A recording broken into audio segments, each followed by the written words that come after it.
Representative James Comer has finally given up on his impeachment hoax against President Joe Biden.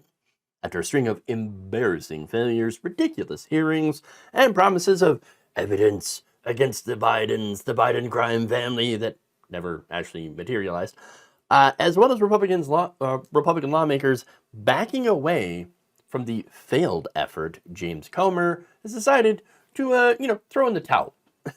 It's over.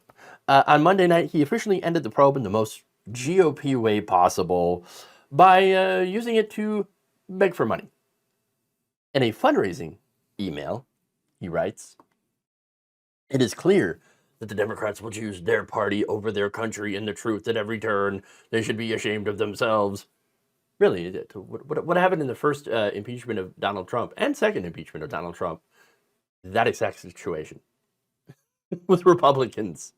That's why I'm preparing criminal referrals as the culmination of my investigation. Now, criminal referrals means absolutely nothing. He's just going to refer the investigation to the Department of Justice, which is going to do nothing because there is nothing to do. There is no evidence of criminal behavior. That's it. This entire time, over a year of investigations looking for it. They didn't have the evidence and then started the investigation to get more evidence. No. They started the investigation in order to find evidence that they believed was there. Or they kept saying that they believed was actually there. It was a fishing expedition. That's what it was. Look, this is nothing more than a kind of a weak sauce attempt for Comer to save face because he doesn't have the votes in the House for impeachment. Not only, is the Republican majority in the House now super, razor thin because of all these people like Ken Buck, for example, going, all right, that's it. I'm out. Buck off. Right? I'm done with this. This is nuts. We're not actually doing anything for the people. And the expulsion of people like George Santos, aka Katara Ravache, whatever you want to call him. Okay, gone. Doesn't have the numbers. And there's not a lot of people who are convinced by this lack of evidence that Joe Biden is guilty of any sort of crime. At least a crime that they're alleging him to be in favor of. And so politically, it's not playing very well. And so they've shifted onto something else. And James Comer, the face of this, has to save face somehow. And so, look, a congressional Republican had anonymously told ABC News earlier this month that Comer has just been desperate for an exit strategy, and it appears that this happens to be it. But of course, he puts a spin on it because he can't tell his voters the truth, and also sets up a future move.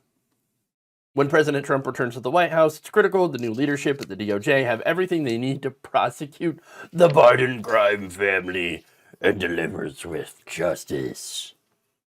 So what that says is that if Donald Trump gets reelected in November, he could instruct the Justice Department to take up the charges.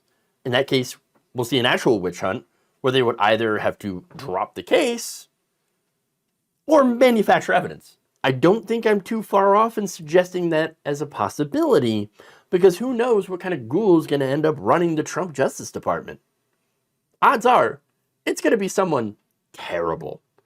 I would bet money that I do not have that they would purge absolutely everyone if Trump wins who is not a political operative and will not play ball with Trump's insane desires to jail his political opponents on phony charges. You don't think there's enough people? Oh, trust me, there is. Absolutely.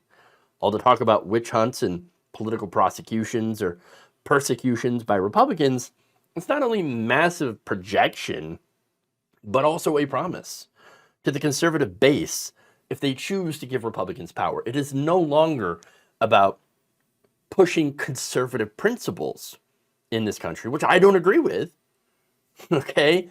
But what they're planning on doing is not to push conservative principles.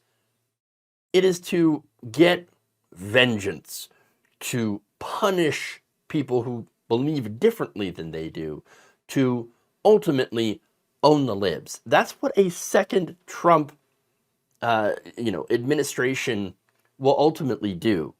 And what this attempt at trying to impeach Biden also was set up to do, but ultimately failed.